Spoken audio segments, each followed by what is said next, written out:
যেদিন আমার morning duty থাকে সেদিন সকালে খুব একটা ভালো করে রান্নাবান্না করে রেখে আসতে পারি না।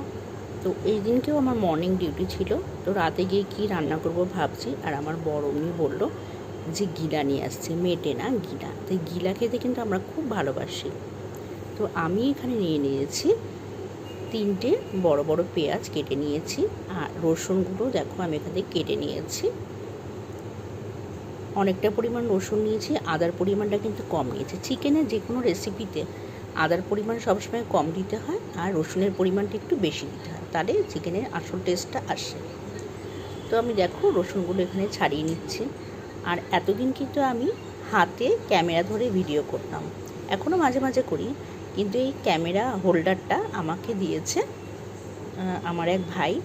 তো আমি এখন এটা আজকে লাগিয়ে এটা দিয়ে আমি ভিডিও করছি। প্রথমে দিয়ে দিয়েছি তেলের মধ্যে শুকনো লঙ্কা, তেজপাতা আর কটা গোলমরিচ দিয়েছি, আর দারচিনি দিয়েছি। দিয়ে একটুখানি ফোড়নটা ভেজে নিয়ে তার মধ্যে দিয়ে দিয়েছি কুচনো পেঁয়াজগুলো একটু ভালোভাবে করে ভেজে নেব। আর এক হয়েছে ভোট ভোট নিয়ে এমন টেনশান, এর জন্য আমি চট করে ভিডিও দিতে পারছিলাম না। তো অনেক দিন পরে এই ভিডিওটা তোমাদের সামনে আমি দিলাম। যাই হোক, আমার পেঁয়াজ এখানে ভাজা হয়ে গেছে। এবার আমি কেটে ধুয়ে রাখা গিলাগুলো আমি দিয়ে দেবো। এখানে অনেকটা পরিমাণ গিলা এনেছে, আমরা সবাই খুব ভালোবাসি এই গিলা খেতে। আর যদি সেভাবে রান্না করা হয় তো তাহলে আর কোনো কথাই নাই। তো পেঁয়াজের সঙ্গে আমি গিলাগুলোকে খুব ভালো করে ভেজে নেব।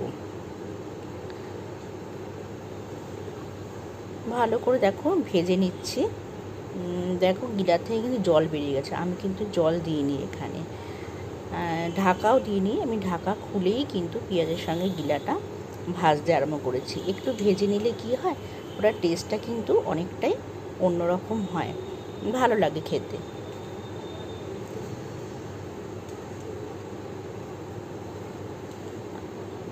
দেখো ভাজা প্রায় হয়ে এসেছে, জলও বেরিয়ে গেছে। এইবার আমি এর মধ্যে কিছু মশলা অ্যাড করব। আগে আমি দিয়ে দেব কেটে রাখা টমেটো দেখো আমি ফুলের মতন করে কেটে নিয়েছি। তারপরে এটাকে এই গিলাগুলোর সঙ্গে ভালো করে মিশিয়ে নিচ্ছি।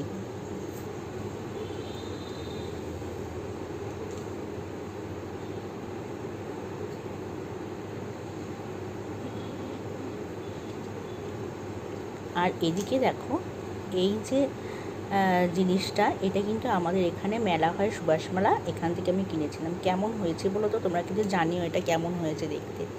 আমি গ্রেটারটার মধ্যে আদা রসুন